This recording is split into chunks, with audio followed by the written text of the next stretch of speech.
Ovenskalen, koffiemokken, taartworms. Je kunt zo gek net betinken. Allerhande wordt van Blokker is opgekocht door het opkeerbedrijf van Kooistra.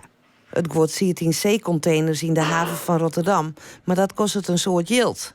Elke dag kost hun €10.000. Dus als je het een paar weken laat staan, dan kun je wel uitrekenen wat voor slag dat wordt voor hun.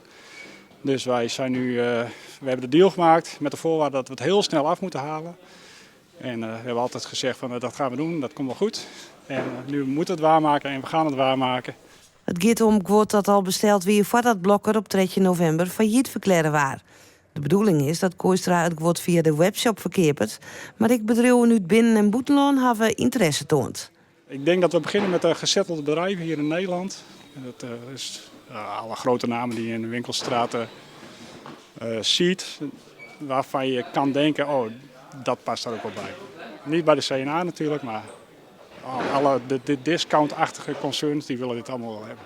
Maar wat oerbloot dus naar wat voor land mag ik dan drinken? Duitsland en Frankrijk is makkelijk, België is ook makkelijk natuurlijk.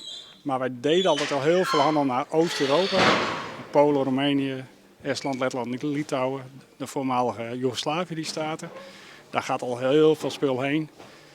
Maar dat kan altijd nog. We gaan het eerst lekker uitmelken hier in Nederland.